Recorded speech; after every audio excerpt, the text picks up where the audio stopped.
Hey everyone, Dr. Tom here. It is April 3rd. A lot has been going on. I've been doing a bunch of interviews, a bunch of reviewing of the medical literature, and catching up on what's going on with COVID-19. I wanted to take a moment to a few things have come up over and over and over again, and I figured it would be best if I just throw out a quick video, let you know what's been happening, what I'm thinking, and what we need to do to change this. One of the things that's been going on is everyone wants to know, when the heck is this going to end, right? And we've been arguing whether, what the data means. There's a lot more cases of COVID-19 now.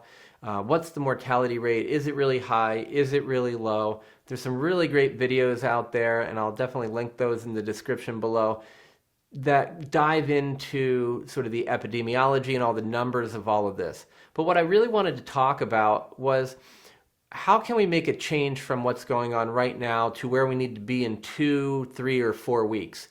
And one of the biggest things we need to do is a massive update, an upgrade on our testing. And what I mean by that is we have really two kinds of tests right now.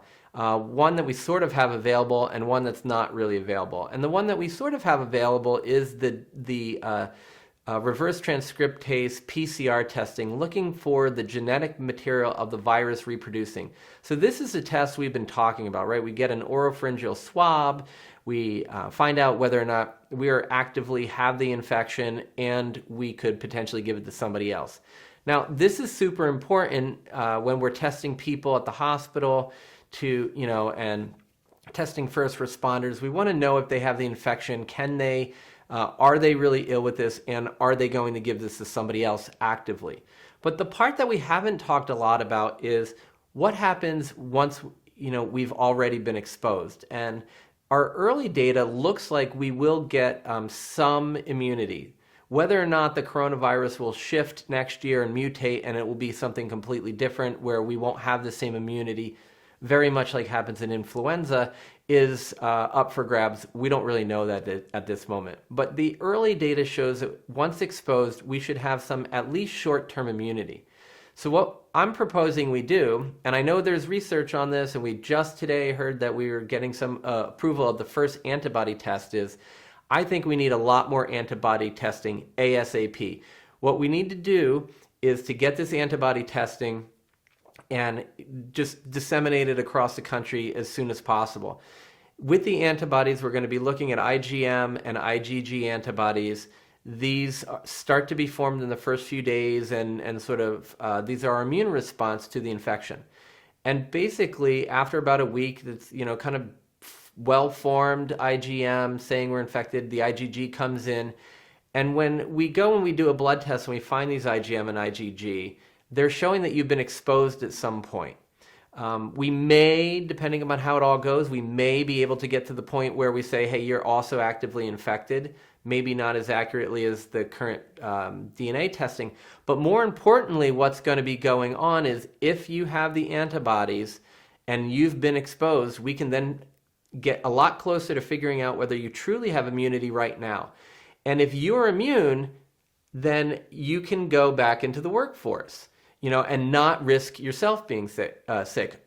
Typically with immunity, we also see that you're not going to be getting the virus to any level that you would be giving it to other people, or it'd be highly unlikely. So if we hopped on, we need to keep the the RNA PCR testing going. We definitely still need that. But what we also need is this antibody piece so that we can figure out who can actually go to work at the hospital, who can work on the ambulance, what police officers and firefighters are at lower risk or no risk of getting infected or giving other people the infection. We need to take a massive, maybe not shift, but a second wing of this testing push so that we know who the hell can actually leave their house. Because, I'm enjoying myself at home. I'm being able to do virtual visits with people. I'm connecting with family and friends. I'm very happy to have the opportunity to do, these live videos with folks like you. But the thing is, in the end, we all need to figure out when are we going to be able to get out of the house. And I really think in the next 1 to 2 weeks, we need to start answering this question, because we're seeing that there's a lot of economic issues that are coming from this. And there are the medical issues. And the medical issue we talk most about is, hey, are more people going to get coronavirus?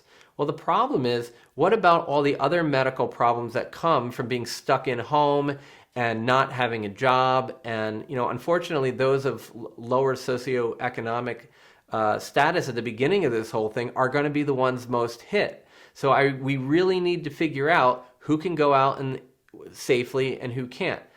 The other thing we need to figure out is what the hell is really going on, right? I mean, part of the problem is we're assuming that these numbers are all really bad. But when you look and you dive into the data, the numbers might not be as bad. And Dr. Fauci actually said this in a piece in the New England Journal of Medicine the other day. So it could be that COVID-19 in the end, when you really get through all the data, has a similar mortality rate and a similar illness rate of a seasonal influenza. Now, that would actually be pretty bad. Okay, so let's leave all the doom and gloom out of the picture for 1 minute. Let's just go back to what happens if we had double influenza, right? So in any given year, we usually have around 35 to 55 million cases of influenza, sometimes around 60. So the thing is, if we say 40 million people are going to get influenza this year, and then we double that to 80 million, that doubling is going to completely overwhelm our medical system. It may not be that COVID-19 is all that bad.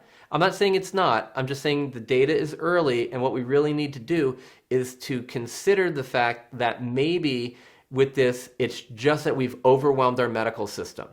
So I'm not saying any of the things that we've done, social distancing, quarantining, all this stuff, are not the right things to do. But what I'm saying is the numbers may look really scary. And I would assert that if all we did was, if this COVID-19 turned out to be double what we have for a typical seasonal influenza, which would be much lower than most predictions, it would still be pretty horrible. And it would overwhelm our medical system.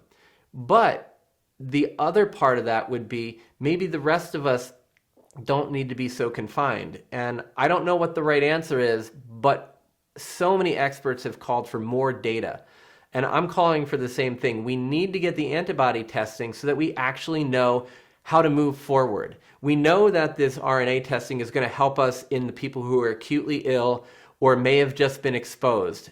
That's all well and good. We need to find out, like for myself and my wife and some friends of ours, many of us got sick at the end of January, beginning of February with something that was flu-like, but kind of way off from the flu, like the worst flu I've ever experienced. So the question is, have I been exposed?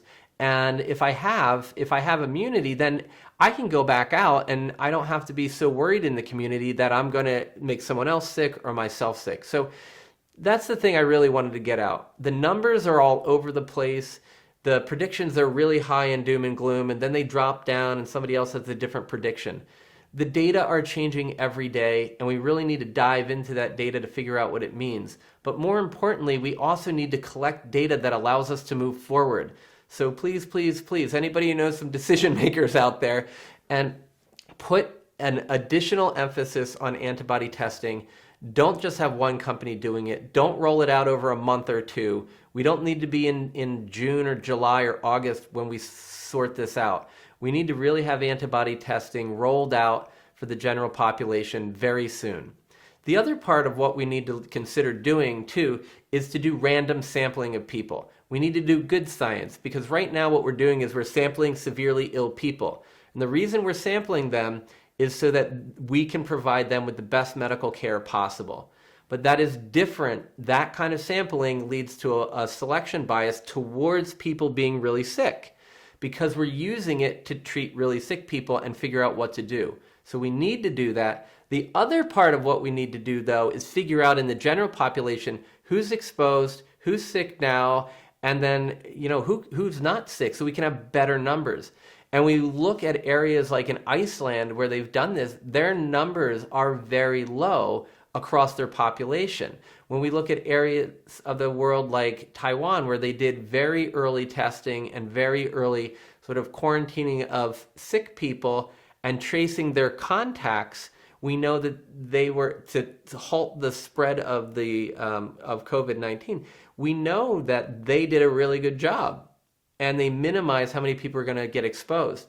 We are not at that place right now. So what we need to do is gather the data that's necessary in order to actually make a change, to not figure out if we really do need to stay in our houses for as long as we all have, and if so, how much longer.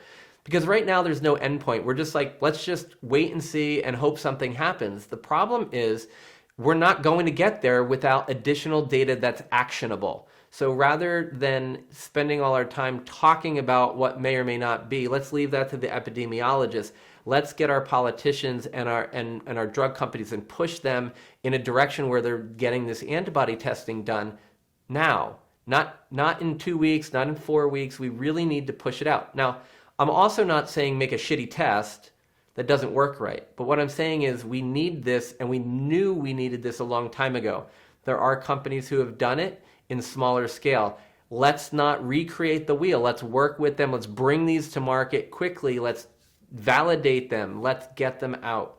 We need to find out who's sick, who's been exposed, so that we can actually go back and get out there. And also, like so many of the researchers have been calling for, let's examine the data without all the hysteria. Let's start to look at more of a broader population of people, not just these sick clusters. The sick cluster evaluation is critical, particularly for how to take care of them. But when we want to look at what we do for the entire country or the entire globe, we have to figure out, is this really worse than a seasonal flu? Because like I said, if it were just another seasonal flu on top of the one already, that would be bad enough. I mean, that would be a horrible situation, one like the one we're currently in. But the question is it just like that, or is it dramatically worse than that, and we all have to be as afraid as a lot of people have led us to believe? Now, I don't personally know the answer, but what I do know is that the truth is usually somewhere in between the two extremes. And the way I would like to get us to the truth is to get that testing. I want to make sure the people who need this, the viral replication test, the PCR testing for active infection, get it. We need that. It's vital. We need to do more testing than we've done. But what we saw was in the beginning of that PCR testing, we were exceptionally slow at getting tests done.